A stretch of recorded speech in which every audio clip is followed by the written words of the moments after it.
কাটা ছেঁড়া থাকে। এরপরে আর একদিনও লাশ আসেনি। তা আমরা কিভাবে প্রমাণ রাখবো? ওই যারা গোসল করে, এক ভাইয়ের নাম কাশেম, তো এরা গোসল করে, তো ওই কাশেম ভাই যে বয়স্ক লোক মুরব্বী, উনি বলছে যে ভাই আমি গোসল করাইতে একটু অস্বীকার করতেছে, বলতেছে যে ওই শরীরে বিভিন্ন অংশে কাটা কাটা ছেঁড়া থাকে, কাটা ছেঁড়া থাকে, সেলাই করা থাকে, কাটা ছেঁড়া থাকে দিকে, আবার তাজা রক্ত পড়তে থাকে। বলছে যে কোন কোথায়, আর কি কোন জায়গায় দেখা যায় পেটের এদিকে। এবার মিল্টন সমাদ্দারকে নিয়ে এইসব কি তথ্য দিলেন প্রত্যক্ষদর্শীরা? সম্মানিত ভিউয়ার্স, ভিডিওটা সম্পূর্ণ দেখবেন এবং ভিডিওটা বেশি বেশি করে শেয়ার করবেন। মিল্টন সমাদ্দার গ্রেফতারের পর থেকেই কিন্তু তাকে নিয়ে বেশ সমালোচনা চলতেছে। এক একজন এক একভাবে মিল্টন সমাদ্দারের গোপন তথ্য কিন্তু ফাঁস করতেছে। এবার এই লোকটি কি কথা বললেন যা শুনলে আপনারা অবাক হবেন। মৃত লাশ গোসলের সময় কি ঘটতো ওই বৃদ্ধা আশ্রমে, এই লোকটির কথা শুনলে আপনারা পুরাটাই অবাক হয়ে যাবেন।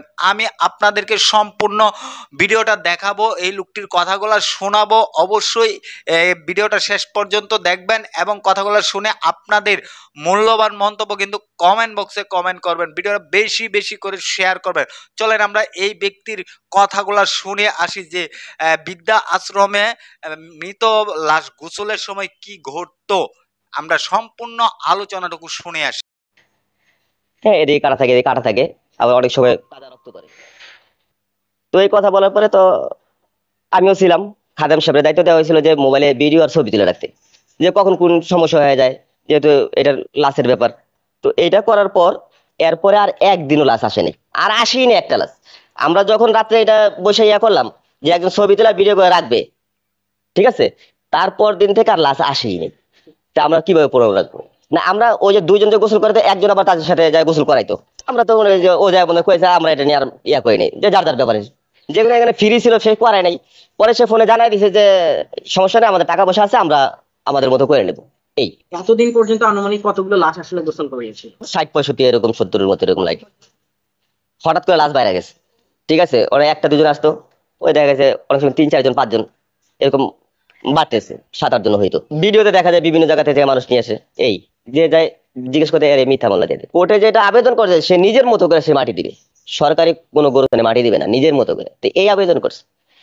তো ভালো লোকগুলো সবাই ভালো ভালোই করতো, ভালো লোকের তো আচরণ এরকম হয় না। ছাত্রলীগের সভাপতি সারা বাংলাদেশ কে না চিনি, তো সেও চাল ডাল দিছে, তো এরা এক সময় এর সাথে খারাপ ব্যবহার করছে, দুইটা উনি তো নিজেই সাক্ষাৎকারে বলছে। ইত্তেফাকে যে সাংবাদিক আমার কাছে ওই যে ইয়া করেছিল, ওরা এরকম মারধর, যারা এসব ইয়া করে তার তো ব্যবহার সবার সাথে ভালো সম্পর্ক থাকে।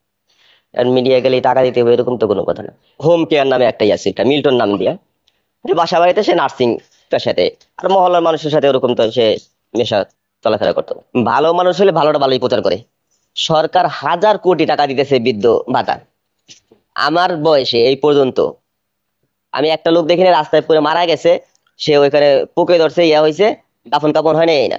তো সরকার দেশেরও তো একটা আইন আছে। সাভারে যে বৃদ্ধাশ্রম করে, বৃদ্ধাশ্রম করার আগে কবরের জায়গা তার দরকার, সে আগে ওই সে ভিডিওতে দেখেছে কবরের জায়গা নিছে, ঘরটর করে না, কিন্তু কবরের জায়গাটা সে আগে করে নিছে। হাজারো বৃদ্ধাশ্রম আছে, বয়স্ক মানুষ বিকালে ঘুরতেছে, ইয়া করতেছে, এদের কোনো কোম্পানি কোনো কিছু নেই। বিভিন্ন বৃদ্ধাশ্রম আছে, এগুলো দেখতে কত সুন্দর পরিবেশ, তো সেই পরিবেশ নিতে আমি আমার আবার কবর জিয়ারতে গেছি হলো সবে বেড়াতে রাত্রে। আসার সময় তখন দুজন লোক আমার ডাক দিল, তো ওনারা বললো সিভিল ড্রেস, বলো যে আমরা আপনার নাম্বারটা দিন। তো আমি আমার নাম্বারটা দিয়েছি যে আমরা একটা তদন্ত করতেছি ওই এলাকায়, যেহেতু আপনি, আমরা যদি যাই তো আপনাকে নক করলে আপনি এটা আইসেন। তো ওই কথা শেষ। দর্শক শ্রোতা, সম্পূর্ণ ভিডিওটা দেখেছেন, এই ব্যক্তির কথাগুলা শুনেছেন, কথাগুলা কতটুকু যুক্তিকর এবং কথাগুলো কতটুকু সত্য বলেছে আপনারা কমেন্ট বক্সে কমেন্ট করে জানাবেন। ভিডিওটা শেয়ার করে সবাইকে কিন্তু দেখার সুযোগ করে দিবেন। সবাই ভালো থাকবেন, সুস্থ থাকবেন। আসসালামু আলাইকুম।